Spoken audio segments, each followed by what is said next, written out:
Selamat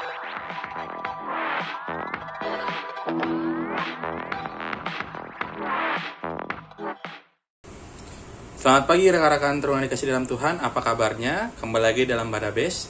Rekan-rekan Teruna, sebelum kita memulai dan membaca dan merenungkan firman Tuhan, mari kita berdoa satu dalam doa. Puji dan syukur Tuhan untuk penyertaan di sepanjang hari ini. Tuhan, kami akan membaca dan merenungkan firman-Mu. Tuhan berkati kami agar kami dapat mendengar dan membaca dan mengerti apa yang dimaksud firman-Mu. Terpujilah Kristus, amin. Rekan-rekan Teruna, bacaan kita hari ini terambil dari 2 Tawarik 18 ayat ke-12 sampai yang ke-22 yang menyatakan, suruhan yang pergi memanggil Mika itu berkata kepadanya, ketahuilah nabi-nabi itu sudah sepakat meramalkan yang baik bagi raja, hendaklah engkau juga berbicara seperti salah seorang daripada mereka dan meramalkan yang baik. Tetapi Mika menjawab, demi Tuhan yang hidup, sesungguhnya apa yang difirmankan Allahku itulah yang akan kukatakan. Setelah ia sampai kepada raja, bertanyalah raja kepadanya, Mika, apakah kami boleh pergi berperang melawan Ramot Gilead atau aku membatalkannya? Jawabnya, majulah dan kamu akan beruntung, sebab mereka akan diserahkan ke dalam tanganmu. Tetapi raja berkata kepadanya, sampai berapa kali aku menyuruh engkau bersumpah, supaya engkau mengatakan kepadaku tidak lain dari kebenaran? Lalu jawabnya, telah kulihat seluruh Israel bercerai-berai di gunung-gunung seperti kambing domba yang tidak mempunyai gembala. Sebab itu Tuhan berfirman, mereka ini tidak punya tuan. Baiklah, masing-masing pulang ke rumahnya dengan selamat. Kemudian Raja Israel berkata kepada Yosafat, bukankah telah kukatakan kepadamu, tidak pernah ia menubuatkan yang baik tentang aku, melainkan hanya malapetaka. Kata Mika, sebab itu dengarkanlah firman Tuhan. Aku telah melihat Tuhan sedang duduk di atas tahtanya, dan segenap tentara surga berdiri di sebelah kanannya dan di sebelah kirinya. Dan Tuhan berfirman, siapakah yang akan memujuk Ahab, Raja Israel, untuk maju berperang supaya ia tewas di Ramot Gilead? Maka yang seorang berkata begini, yang lain berkata begitu. Kemudian tampillah suatu roh, lalu berdiri di hadapan Tuhan. Ia berkata, aku ini akan membujuknya. Tuhan bertanya kepadanya, dengan apa? Jawabnya, aku akan keluar dan menjadi roh dusta dalam mulut semua nabinya. Dia berfirman, biarlah engkau membujuknya dan engkau akan berhasil pula. Keluarlah dan perbuatlah demikian. Karena itu, sesungguhnya Tuhan telah menaruh roh dusta ke dalam mulut nabi-nabimu ini, sebab Tuhan telah menetapkan untuk menimpakan malapetaka kepadamu. Sedemikian pembacaan firman Tuhan. Terpujilah Kristus. Haleluya. Ya, rekan-rekan, yang mau kita bahas pada pagi ini, dengarlah firman Allah.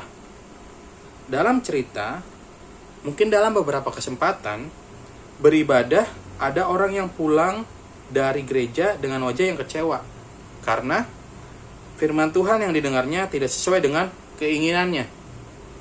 Nah, kalau dalam cerita bacaan kita firman hari ini, Ahab, Raja Israel Utara, menunjukkan hal yang sama ketika Ahab mendapat kunjungan Yosafat, Raja Yehuda.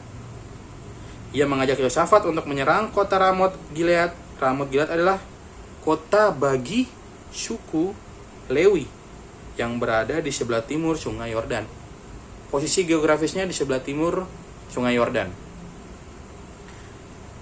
Nah, Yosafat dengan senang hati menerima ajakan dari Raja Ahab untuk menyerang Ramot Gilead.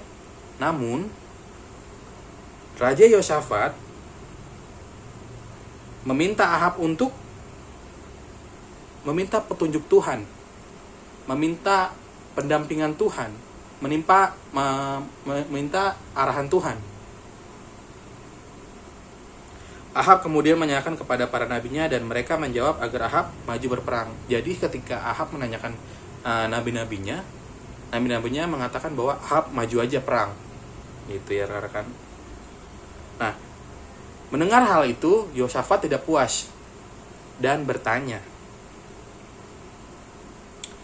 apakah ada nabi Tuhan di Israel?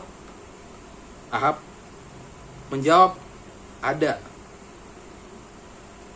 Tetapi ia membencinya karena nabi itu selalu menubuatkannya hal-hal yang tidak baik bagi dirinya. Nabi itu adalah Nabi Mika. Akhirnya penasaran Raja Yosafat, apa yang dikatakan Mika? Apakah benar seperti itu yang diceritakan Raja Ahab kepada Yosafat? Singkat cerita, bertemulah Raja Yosafat dengan Mika dan Raja Ahab untuk memastikan pernyataan yang diceritakan oleh Raja Ahab. Mika pun berkata, demi Tuhan yang hidup, sesungguhnya apa yang difirmankan Allahku itulah yang kukatakan. Pada ayat yang ke-13 tadi ya rekan-rekan, kita sudah baca sama-sama. Nah, yang dimana artinya firman Tuhan itu tidak dapat diatur menurut kehendak kita. Nggak bisa diatur rekan-rekan. Firman Tuhannya harus mendukung gua, harus berkata baik terus terhadap gua.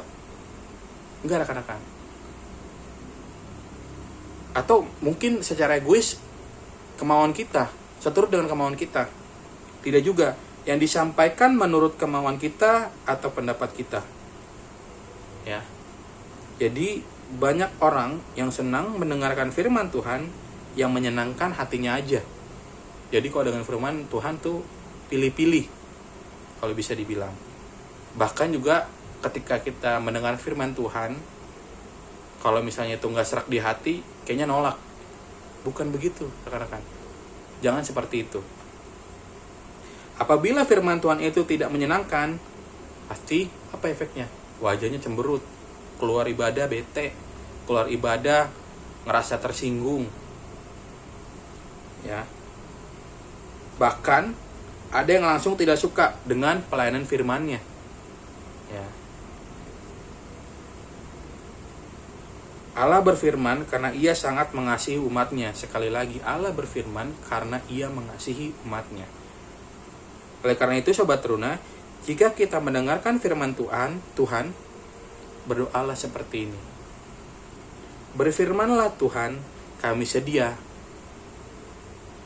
mendengarkannya. Amin. Rekan-rekan, kita satu dalam doa, kita berdoa.